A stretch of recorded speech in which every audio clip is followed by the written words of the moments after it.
Danantara.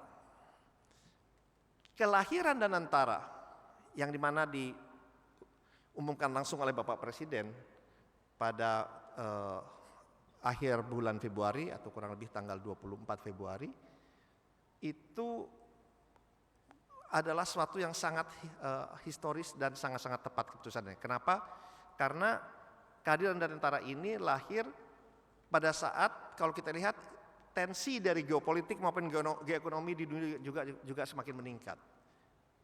Dan itu menyebabkan kita harus lebih bergantung kepada diri kita sendiri, kepada kemampuan kita sendiri, bagaimana kita bisa menjaga pertumbuhan, kita bisa meningkatkan pertumbuhan, dan yang paling penting adalah bagaimana kita bisa mempunyai pertumbuhan yang berkelanjutan dan berkesinambungan.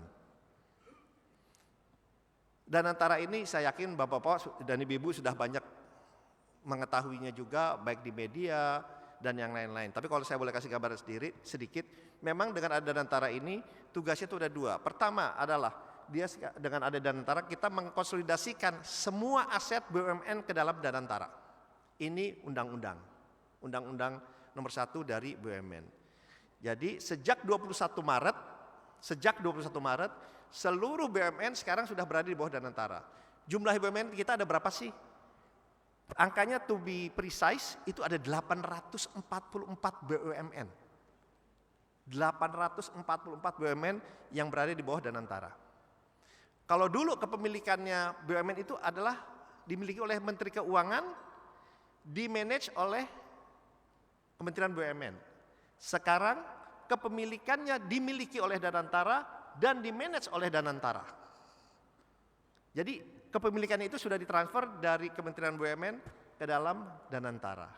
Danantara yang punya siapa? 100% wholly owned by government. Danantara dimiliki 100% oleh pemerintah Indonesia. Nah, yang kedua adalah bagaimana tentunya dengan semua BUMN ini berada di dalam Danantara, bagaimana kita bisa meng-create value, mengoptimalkan potensi yang ada dari BUMN-BUMN ini, ya. Dan itu ada di dalam kita membuat dua holding company, satu untuk holding operation yang dimana membawahi semua BUMN ini, dan yang satu lagi adalah untuk melakukan investasi atau holding investasi. Karena kenapa? Karena ini adalah perbedaan yang paling penting, karena semua dividen yang ada, yang dihasilkan oleh BUMN itu sekarang bisa kami pergunakan seluruhnya untuk investasi. Kita bisa pergunakan seluruhnya untuk investasi. Nah, contohnya dividen yang kita terima pada tahun ini kurang lebih akan mencapai 110 triliun, kurang lebih. Nah, dana itu sekarang bisa kita pergunakan untuk investasi, yang dimana dengan ada investasi yang kita lakukan itu bisa meningkatkan lapangan pekerjaan. Karena lapangan pekerjaan ini salah satu PR kita bersama nih. Bapak-bapak, ibu-ibu, tahu nggak setiap tahunnya berapa, saya lompat sedikit, berapa bayi yang dilahirkan di Indonesia? Kurang lebih 2 juta lebih setiap tahun. Makanya saya sering bilang, kalau setiap 2 atau 3 tahun kita melahirkan satu Singapura. Karena Singapura penduduknya hampir 6 juta ya Pak ya. Jadi setiap 2-3 tahun we produce one Singapore. That's why creating a job, itu salah satu prioritas dari pemerintah. Dan itu diantaranya adalah dengan kehadiran Danantara ini untuk menciptakan lapangan pekerjaan yang berkualitas. Lapangan pekerjaan yang berkualitas. Nah, oleh sebab itu investasi yang kita lakukan memang saat ini akan fokus di Indonesia, tapi secara undang-undang kita terbuka juga untuk berinvestasi di ASEAN ataupun di negara-negara lainnya, selama itu memberikan asas manfaat dan tentunya harus memberikan return yang baik kepada investasi yang ada, gitu ya. Nah, sedangkan kalau kita lihat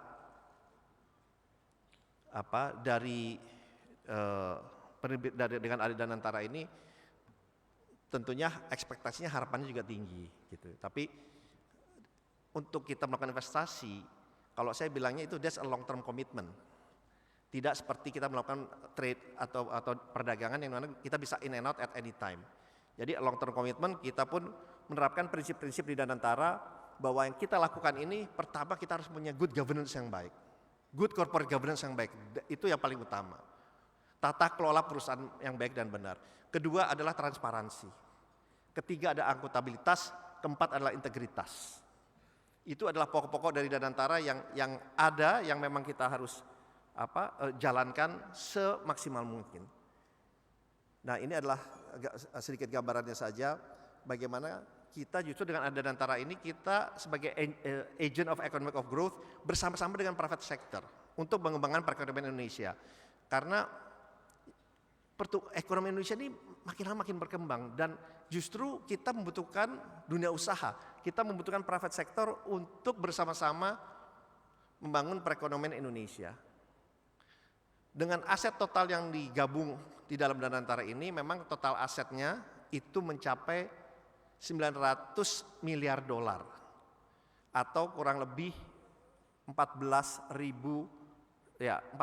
triliun lebih, 14.000 triliun lebih. Itu aset yang dikombine gitu ya. Ya tapi sekarang buat kami sebagaimana membuat kita meng-create value-nya, kita mengoptimas BUMN yang ada karena sekarang kita bisa melakukannya dengan lebih baik, lebih cepat dan juga melakukannya secara komprehensif. Dan tentunya ini adalah bukan hal yang mudah, tetapi kami meyakini dengan adanya prinsip-prinsip itu kita bisa meningkatkan value, kita bisa meningkatkan aset dari BUMN yang ada dan tentunya bagaimana kita bisa melakukan investasi yang baik, yang benar, yang komprehensif dan juga secara proper kami lakukan investasi kami itu ke depannya. Dan oleh sebab itu mungkin dalam kesempatan ini kami meyakini bahwa kembali lagi kehadiran Danantara ini hadir pada waktu yang tepat karena kita memang harus lebih menguatkan kemampuan kita sendiri dan justru dengan ada Danantara ini saya bicara dengan banyak potensial investor atau investor yang ada foreign direct investment, mereka justru menjadi lebih yakin, mereka menjadi lebih confidence dengan adanya Danantara ini. Kenapa? Karena sekarang kita bisa bilang sama mereka, you mau investasi di Indonesia, Danantara kita juga sama-sama taruh pendanaan, kita sama-sama taruh equity untuk proyek-proyek yang ada di Indonesia. Ya tentunya mereka menjadi lebih yakin kalau pemerintahnya saja berani atau siap untuk berinvestasi bersama-sama dengan foreign direct investment, dan tentunya it gives them some comfort bahwa ini adalah proyek yang baik dan benar dan tentunya ya baik secara perizinan, kemudian permit segala macam itu harus kita bisa accelerate dengan baik dan benar gitu. Karena kita ketahui ya kadang-kadang tantangannya adalah hal-hal seperti birokrasi yang tentunya kita harus keep reforming ourselves gitu.